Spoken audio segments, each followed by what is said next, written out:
இதுங்கன்னா இல்லை, நம்ம இந்த இதுக்கு வந்துட்டோம். படத்தில் காட்டப்படும் இடத்தின் பெயர் என்னான்னு கேட்குறாங்க. நம்ம ஒரு பென்சில் எடுத்துக்கிட்டு இந்த படத்தை நல்லா நோட் பண்ணிக்கோங்க. இந்த படம் என்னன்னா, இலங்கையின் இயற்கை துறைமுகமாக இன்று வரை இருக்கக்கூடிய இலங்கை துறைமுகம் தான். இது தான் ஏ பகுதியில் காட்டப்படும் இடத்தின் பெயர் என்னன்னு கேட்டாங்கன்னா என்னது, திருகோணமலை. இது எந்த நாட்டில் உள்ளது? திருகோணமலைன்னு சொன்னாலும் சரி, கோகர்ணன்னு சொன்னாலும் சரி, கோகர்ணன்னு சொன்னாலும் சரி, அது பிரச்சனை இல்லை. பி கேள்வி பாருங்கள். இது எந்த நாட்டில் அமைந்துள்ளது? இலங்கை. இது அமைந்துள்ள சமுத்திரம் இந்து சமுத்திரம். இது சின்ன பிள்ளை கேள்வி. இதை கைப்பற்றிய ஐரோப்பியர்கள் யாருன்னா, இந்த இலங்கை உங்களுக்கு தெரியும், இலங்கையை 3 ஐரோப்பியர்கள் வந்து கைப்பற்றி ஒரு ராஜ்யங்கள் ஆட்சி செஞ்சுட்டு அங்கே இருக்கிற இதுங்களெல்லாம் சூறையாடிட்டு போனாங்கன்னு உங்களுக்கு தெரியும். அதே மாதிரி இங்கே வந்த 3 பேர், இலங்கைக்கு வந்த 3 பேர் ஒன்று கேட்டால் நீங்கள் ஞாபகப்படுத்தி சொல்லணும், ஓடராக தான் சொல்லணும். இப்போ நீங்கள் உதாரணத்துக்கு நீங்கள் குழப்பி ஏதாச்சும் சொன்னீங்கன்னா, இப்போ ஒல்லாந்தர், ஆங்கிலேயர், போர்த்துகேயர்னு சொன்னால் பிள்ளை. போர்த்துகேயர், ஒல்லாந்தர், ஆங்கிலேயர்னு தான் சொல்லணும். அதுதான் 3 ஓடர் வரும்.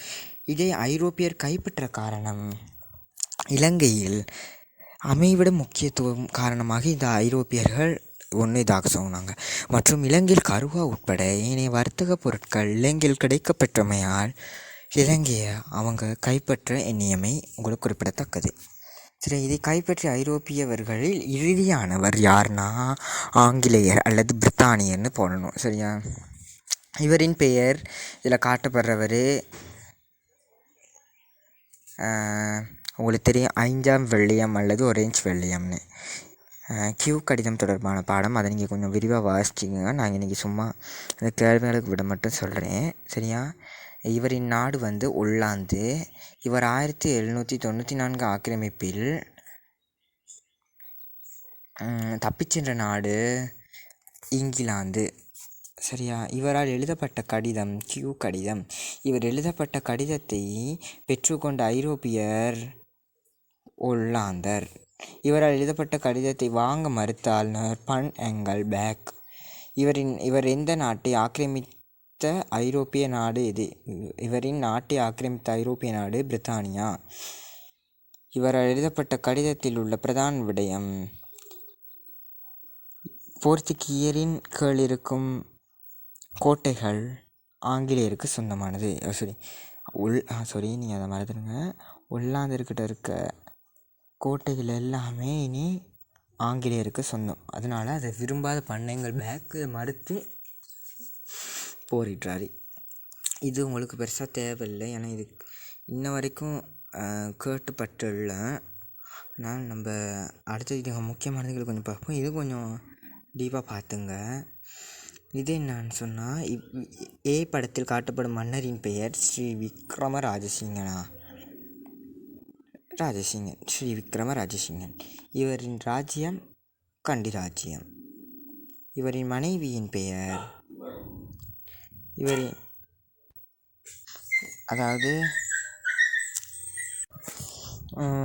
இது என்னன்னு கொஞ்சம் பாருங்கள். இந்த கேள்வியை பாருங்கள்.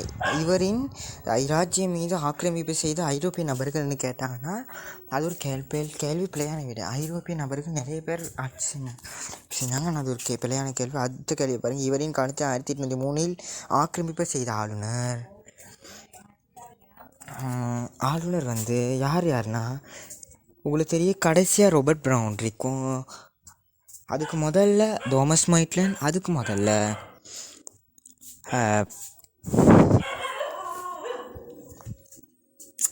அவர் பேர் வந்து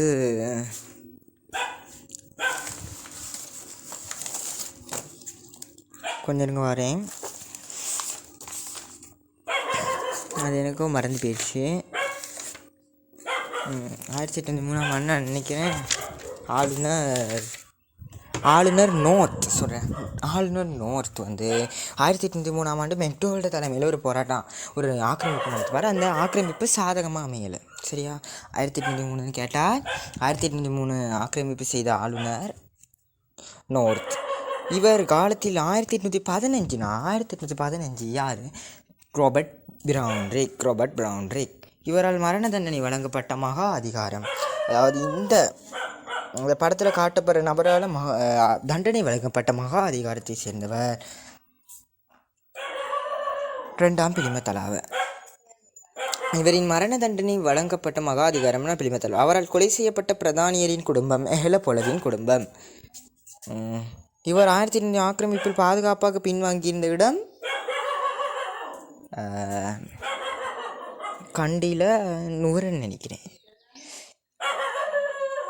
1800 ஆக்கிரமிப்பில் பாதுகாப்பாக பின்வாங்கியிருந்த இடம். இவர் சிறை பிடித்த ஆண்டு 1815. இவரை சிறை வைக்கப்பட்ட நாடு வேலூர், இந்தியாவில். இவரின் காலத்தில் உளவு ஏற்பாடு மேற்கொண்ட அரசு அதிகாரி இவரால் தலதா மாளிகையில் சேர்க்கப்பட்ட அழகுமிக்க கட்டட பகுதி. அதுக்கு கொஞ்சம் புக்கில் பாருங்கள். இது என்னன்னா, தேங்க்யூ. இன்னைக்குரிய பாடங்கள் இவ்வளவு தான்.